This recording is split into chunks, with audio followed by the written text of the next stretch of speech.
The WowWee Group Limited is a Canadian toy and entertainment company operating in Hong Kong. They're primarily known for creating robotic toys, drones, interactive pets, and other tech products for children. The company first started in 1982 and would switch between public and private until being private again in 2010. In 2021, WowWee formed a collaboration with the Roblox development group, GameFam, to create toys and games. According to this article by the PR Newswire, the leading professional developer and publisher of games on Roblox today announced a partnership to bring iconic characters and IP from the metaverse to life, with WowWee being known for their success in toys with Fingerlings, Baby Shark, and most recently the Got to Glow Fairy Finder and My Squishy Dumplings. The first phase of this partnership will introduce physical dolls centered around one of GameFam's most popular games, Twilight Daycare. I can't believe I'm reading this, man. So the partnership revolved around creating toys for existing games or creating entirely new games to create toys of. So the group WowWee partnered with, GameFam, is a pretty infamous Roblox game development group, and I've been pretty critical of them in the past. I talk and go in depth about a lot of alleged or confirmed claims, lawsuits, and situations against GameFam in this video, so give it a watch if you're interested on why they have such a notorious reputation. But in short, because you don't want to watch the video, you're not based and you're not cool, they're known for underpaying employees, threatening employees, copyright striking games to decrease potential competition, and a few other stuff. The article further states that the two intend to create more products through this collaboration, and these Twilight Daycare dolls are only the first of many. So it's safe to assume the partnership continued pretty smoothly, and in the middle of 2022, the two created a brand new fashion doll franchise called My Ava Stars. According to this article by PR Newswire again, the VP of Brand Development and Creative Strategy at WowWee says how they made these dolls to appeal to the female demographic and how girls can express themselves with these things. The article also says how the first dolls being produced are Dreamer 3.0, a vibe thing, and I'm sorry guys, I'm not saying this last one, this is where I draw the line. You can read the name on the bottom left. Whoever came up with these names, they should be sued. Based on how these Ava Stars look, you can see there's a bit of a Roblox inspiration to them. I'm not making any claims that like they copied them or anything, but like you can specifically tell like there's inspiration for the Ava Stars from the Robloxians. Things were looking good for these two brands until Roblox filed a lawsuit against WowWee regarding these Ava Stars on August 2nd, 2022. The document for this case is publicly available online and is filed by the plaintiffs, Roblox Corporation and Jazzwares, against defendants WowWee Group Limited. If you're curious on who or why Jazzwares is here, they're basically another toy manufacturer similar to WowWee, and they actually officially work alongside Roblox to create the Roblox toy figures. What is this thing on the right, dude? Realistically, who would buy this? But yeah, Jazzwares is on the plaintiff side with Roblox, since this whole case basically revolves around toys, the Roblox toys, so it makes sense why they're here. And surprisingly, the defendants only include WowWee. I'm not sure why Roblox didn't also target GameFam since they were collaborating with the company. I guess they got lucky. I'm not saying that they should have sued them, you know. I'm just surprised that they didn't include them in here. The proposed allegations against WowWee are for copyright infringement, false advertising, trademark infringement, false association, trade dress infringement, intentional interference with contractual relations, breach of contract, and unfair competition. The plaintiffs also demand this be a jury trial. The document opens up with of how WowWee is breaking Roblox TOS, which they agreed to when they signed up on the platform, and it states they saw a chance to make a quick buck and decided to make toy copies of Roblox's avatars, induced a Roblox developer to create a Roblox experience specifically so the experience could be connected with the dolls and used in promotional materials, implied that its products are associated with and sanctioned by Roblox, a ploy aimed directly at profiting off of Roblox's popularity, and wanted to exploit the experience on Roblox's platform for its own benefit. To accomplish that goal, WowWee induced one of Roblox's top experience developers, GameFam, to partner with it, so WowWee's infringing My Ava Stars dolls could be paired with a Roblox platform experience, My Ava Stars RP. So through all of this, it seems like Roblox views GameFam as an innocent party that was roped into this by WowWee, which is why they're putting all the blame on them. Page 6, line 23 of this document perfectly explains why Roblox decided to sue WowWee, stating, WowWee, like anyone else, would have been free to make use of Roblox's avatars on the Roblox platform, or WowWee could have sought to license Roblox's avatars as Jazzwares has done, and proceed only with Roblox's permission. Instead, WowWee chose to exploit Roblox's success, its brand, its reputation, its goodwill, and its intellectual property, without ever involving Roblox. By reproducing Roblox's avatars as a line of toys, marketing them in connection with a Roblox experience, and misleading consumers into believing that these actions were sanctioned by Roblox. Basically, the issue Roblox is having in all of this is that WowWee is selling Roblox type avatars without licensing them, using false advertising to say that they're directly working with them, breaking the agreed TOS where they can't use Roblox's avatars outside of the platform, and profiting off of the Roblox brand illegally. The document also shows examples of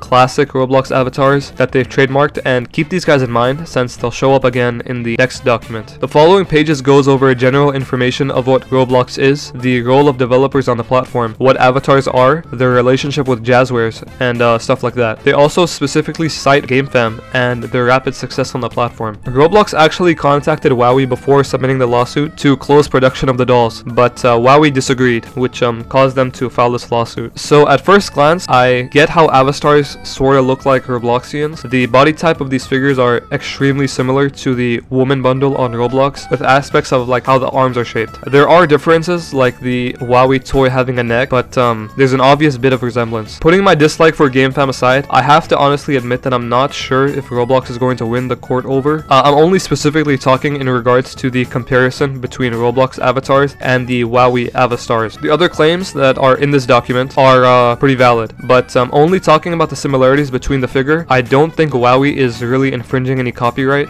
If this were the case, LEGO should be able to sue Roblox, since Robloxians are obviously inspired by LEGO characters, but they can't because the branding is different and there's key differentiations between the two that make them their own separate property. Page 24 is where Roblox caught these guys big time. The VP of brand development and creative strategy at WowWee actually has a TikTok where she promoted these dolls with the Roblox platform. Here's one screenshot in the document showing the Avatars RP game in Roblox, and text also saying how they were inspired to make a toy line because of the Roblox avatar. It even says how you can dress up the doll just like a Roblox avatar. There's a few other screenshots of similar TikToks to that, and it's obvious that they're trying to convey that it's an official Roblox product, and also use the Roblox tags on TikTok. It also contains screenshots of users on the TikToks, and this dude Meridi actually saw the future, dude. Okay, he saw it, he called it. We need to study this guy. He somehow knew all of this was gonna happen. Okay, maybe he works for Roblox. We don't know this guy. So yeah, in this specific section,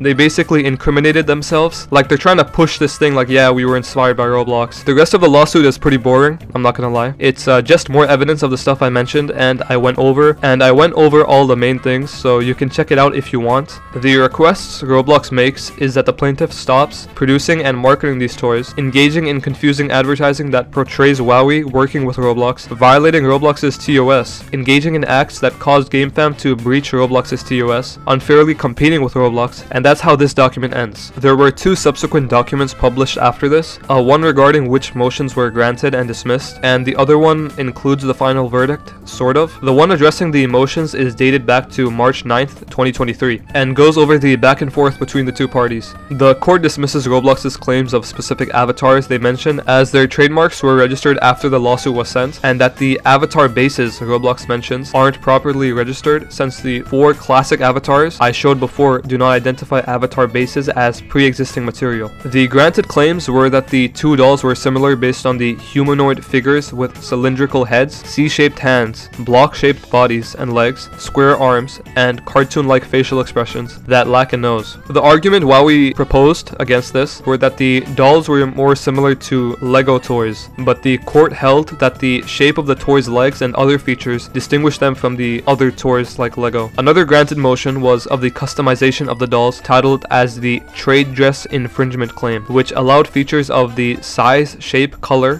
combination, and texture to be altered, which led consumers to be confused of the product being associated with Roblox or not. The claim with the most evidence of WowWee using Roblox's name to promote their product was obviously granted. WowWee tried to rebuttal, saying that they used the Roblox name under fair use, but the court rejected this argument. The court also held that WowWee caused a lot of consumer confusion due to their false advertising, as they made them believe that Roblox was affiliated with the dolls, how they were working with the top Roblox developers, and used the Roblox hashtag in their marketing videos on TikTok. WowWee tried to argue against this last claim of the hashtag, and also cited a few other cases in the past that didn't constitute a hashtag as a trademark violation, but the court explained that the hashtag can be considered this when the uses meet the test for trademark infringement policies. The final court document is filed on December 4th, 2023, and provides the sort of final verdict and decision. For some reason, no news articles reported on the decision of this case, and I see this a lot with Roblox related lawsuits. They'll make an article on the case itself and the situations through the process, but they never provide details on the final decision of the case. But you have me for that, okay? I'm here. I'm gonna tell you everything about this case, okay? You don't need these news articles anymore, okay? You don't need these washed up news sources that make you pay $50 like a day. You just need to subscribe to me for free, okay? For free, you need to subscribe to me, okay? Please. Honestly, this court hearing just goes over requests between Roblox and WowWee, like how Roblox requests for documents of the avatars sales, customer reviews, and employees' Discord and Skype messages, while the WowWee requests for stuff like documents regarding Roblox's conversations with GameFam and any other disputes they've made with other brands in respect to breaking Roblox's copyright. Some of these claims are denied while others are granted,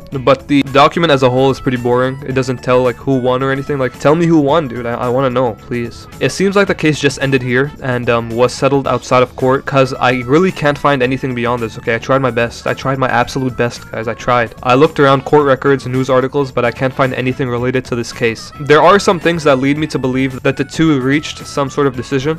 So if you go on the WowWee website, the dolls are still up, and WowWee's VP of Brand and Development and Creative Strategy is still posting the dolls on her TikTok, but there's no more Roblox branding. I think it's safe to assume that they reached some sort of agreement outside of the court. I tried looking for the My Avatars RP game on Roblox, and I can't find that either. I'm pretty sure like this case ended with them like agreeing to some terms. If anyone has any information about this, you know, maybe I missed something. Maybe you found something that I couldn't. But yeah, it seems like this is how things ended between Roblox and WowWee. That's not really where WowWee's legal trouble ends, okay? Remember how GameFam partnered with WowWee back in 2021? Well, it seems like the partnership wasn't going too well, since GameFam actually sued WowWee as a request for reimbursement of significant expenses. I can't find the original lawsuit document, but I found the verdict, which was decided on March 18th, 2024, which is pretty recent, like last month. So the setup is that when Roblox was suing WowWee, they issued a subpoena. If you don't know what a subpoena is, okay, you're an idiot, but it's basically an order requiring someone to provide documents or testimony. And on July 14th, 2023, WowWee requested a subpoena to GameFam. They asked them to provide testimony at the pre-trial questioning and document production. GameFam rejected a lot of the requests within the subpoena, and the two parties would communicate through email and calls about it. The document also states GameFam's counsel provided cost updates to WowWee's counsel regularly and repeatedly, and consistently demanded that WowWee reimburse GameFam for costs associated in responding to the subpoena. WowWee asserted that it was under no obligation to cover GameFam's fees or costs associated with the responding to the subpoena, but would continue to work to reduce GameFam's burden. So basically, GameFam is having an issue with the requests being asked by WowWee, and are also seeking a reimbursement of expenses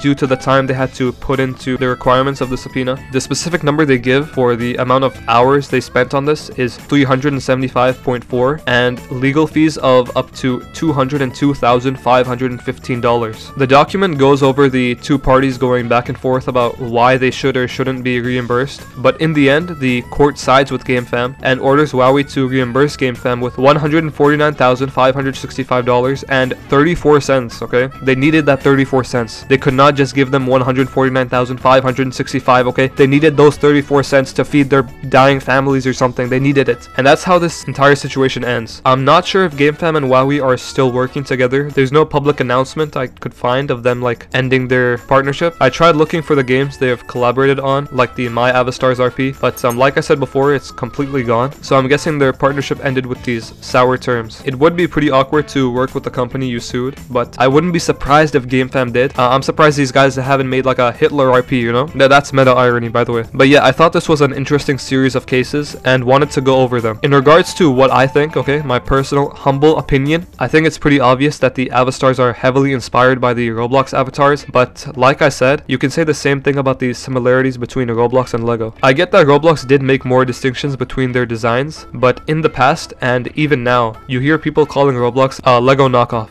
I think the issue with WowWee's avatars was their entire branding and using the Roblox identity to promote their product. Like the VP of creative design or whatever posting on her TikTok like, oh, I was playing Roblox and I was inspired by them to make this, and you know, I buy my thing. It's like Roblox, guys, buy it. Because of this, I think they were the ultimate loser in all of this, and they got sued twice because of it. If they were a little bit more careful in how they marketed the product, they probably could have avoided all of this, but I guess the greed got in the way, okay? The sweet green got in the way. But yeah, let me know what you guys think about this in the comments. Subscribe, follow my Instagram at BlueMcQueen if you're based, if you're cool, you're gonna do that like right now, and take care.